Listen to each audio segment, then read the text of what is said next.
Morning students, કેમ છો? મજામાં ને?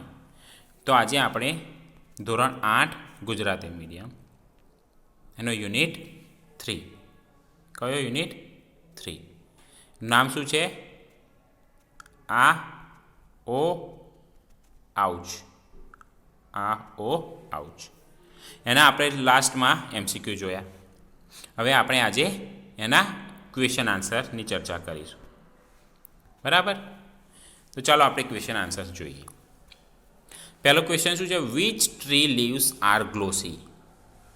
Which tree leaves are glossy? ચમકદાર પાંદડા કયા છે? તો કયા પાંદડા ચમકે છે? તો leaves of banana plants are glossy. પાઠની અંદર શાનો ઉલ્લેખ કરેલો છે? બનાના પ્લાન્ટ્સનો. શાનો? Banana plants. બનાના પ્લાન્ટ્સ એટલે કે કેળાના પાંદડા જે છે એ બહુ લીસા છે કે એના ઉપરથી જે કીડી જે ખરી એ પણ લપસી શકે છે. બીજો question, what did Bhupen tell about Assam?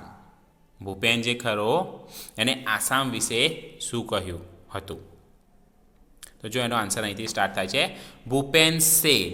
આ ટેલ જે છે એટલે સેડ થઈ ગયું પાસ્ટમાં. બરાબર? પાસ્ટમાં ક્વેશ્ચન છે એટલે ડીડનો ઉપયોગ કરેલો છે. તો Bhupen said that there are thick forest. ગાઢ જંગલ છે. કેવું જંગલ છે? ગાઢ. Thick forest. ગાઢ જંગલો છે. કઈ આગળ? આસામની અંદર. They get a lot of રેન.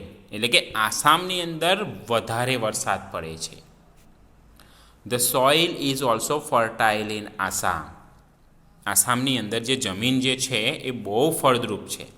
ઘણો બધો વરસાદ પડે છે અને જે જમીન સોઇલ જે છે જમીન જે છે એ પણ ફળદ્રુપ છે. ફર્ટાઇલ એટલે.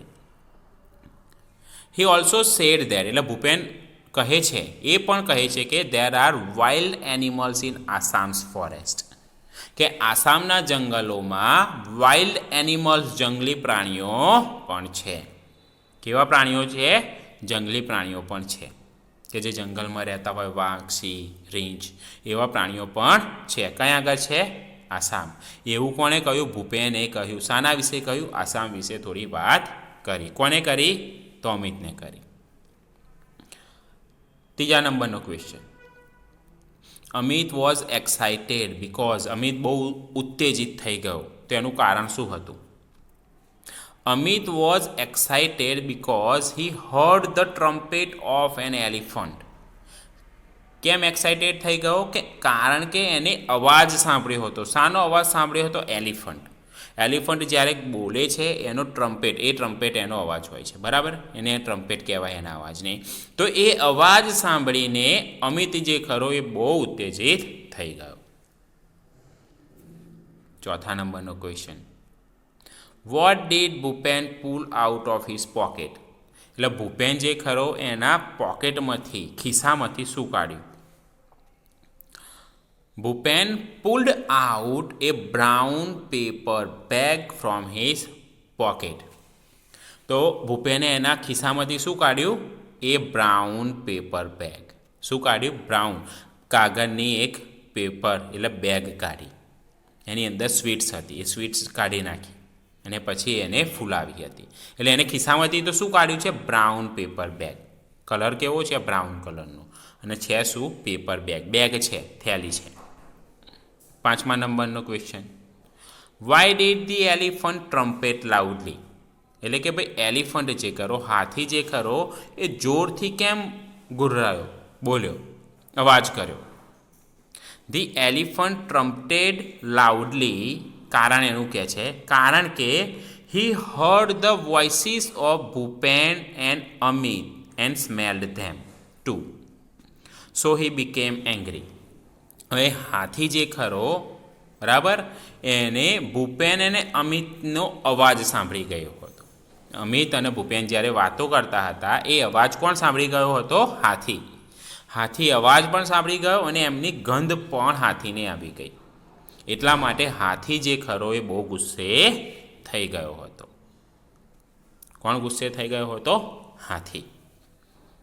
છઠ્ઠા નંબરનો question, what did the elephant mistake the sound of the paper bag four?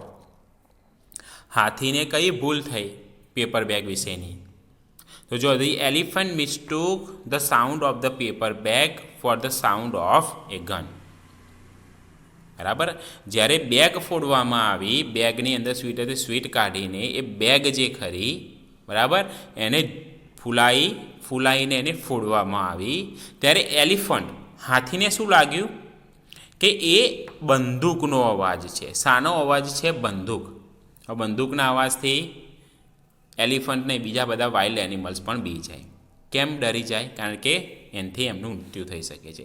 એટલે એવો અવાજ એમને લાગ્યો, એટલે એવી ભૂલ હાથીએ કરી કે શાનો અવાજ લાગ્યો? એને અવાજ લાગ્યો બંદૂકનો. 7મા નંબરનો question. Whose sense of hearing was very sharp? How do you know? તમને કઈ રીતે ખબર પડે કે કોનો સેન્સ વધારે પડતો શાર્પ છે, તીક્ષ્ણ છે? તો જો શું કહે છે? The elephant sense of hearing was sharper because he heard the voices of the boys from far away. હવે હાથી જે ખરો એનો અવાજ સાંભળવાનું જે છે એ તીક્ષ્ણ છે, વધારે સારો છે. કેમ કે જ્યારે અમિત અને ભૂપેન દૂરથી વાતો કરતા હતા, એમનો અવાજ પણ હાથી ઘણો દૂર હતો, તો પણ હાથીને એમનો અવાજ સંભળાઈ ગયો હતો. એટલા માટે હાથીનો જે સેન્સ ઓફ હિયરિંગ, સાંભળવાની જે શક્તિ જે છે એ વધારે તીક્ષ્ણ છે. 8મા નંબરનો question. Which part of India is Assam in?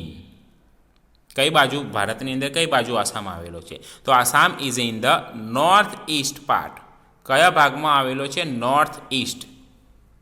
North east એટલે અહીંયા આગળ જોશ નોર્થ, ઉત્તર, સાઉથ, ઈસ્ટ, વેસ્ટ.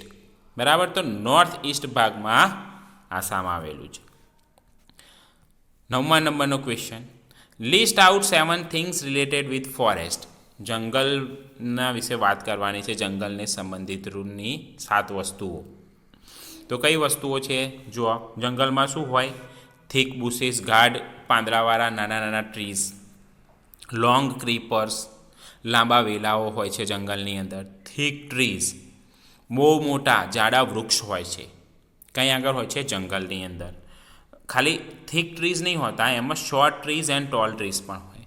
નાના ટ્રીઝ પણ હોય, નાના જ વૃક્ષ પણ હોય અને મોટા વૃક્ષ પણ હોય.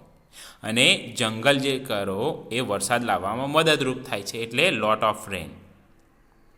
ફર્ટાઇલ સોઇલ, જમીન પણ એ બહુ ફળદ્રુપ હોય છે.